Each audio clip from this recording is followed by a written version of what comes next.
മോശമായ ഭക്ഷണക്രമം കാരണം തലച്ചോറിന്റെ പ്രവർത്തനം മന്ദഗതിയിലായിരിക്കുന്നു. അത് പ്രവർത്തനത്തെയും ജോലിയിലും ബാധിക്കുന്നു.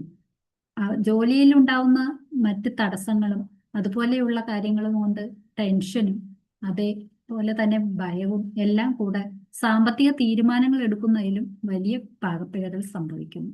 ഇത് നിങ്ങൾക്ക് തോന്നിയിട്ടുണ്ടോ? അതുപോലെ പുതിയ ഒരു ജീവിതമാർഗം കണ്ടെത്താമെന്ന് വിചാരിച്ചാലോ? ക്ഷീണം കാരണം ഊർജവുമില്ല. ഈ ക്ഷീണമൊക്കെ അല്ലെങ്കിൽ ഇത്തരം തൊഴിലുണ്ടാവുന്ന അപാകതകളും ഇതെല്ലാം തന്നെ നിങ്ങൾക്ക് ഒരുപാട് പണച്ചെലവുകൾ ഉണ്ടാക്കുന്നുണ്ട്. ഈ കാര്യങ്ങളൊക്കെ നിങ്ങളുടെ ജീവിതത്തിൽ ഉണ്ടാവുന്നുണ്ടെങ്കിൽ, നിങ്ങൾക്ക് ഇത് ഫീൽ ചെയ്യുന്നുണ്ടെങ്കിൽ താഴെ യെസ് എന്ന് കമന്റ് ചെയ്യുക.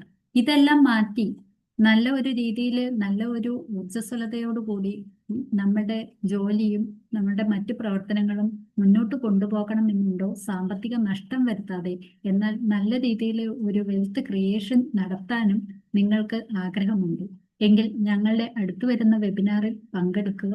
നിങ്ങൾക്ക് കൂടുതൽ നല്ല രീതിയിൽ ഇതെല്ലാം മനസ്സിലാക്കിക്കൊണ്ട് ഞങ്ങളുടെ ഗൈഡൻസോട് കൂടി തന്നെ ഒന്ന് പ്ലാൻ ചെയ്യാനും സാധിക്കുന്നതാണ്. അപ്പോൾ ഇന്ന് തന്നെ രജിസ്റ്റർ ചെയ്യുക.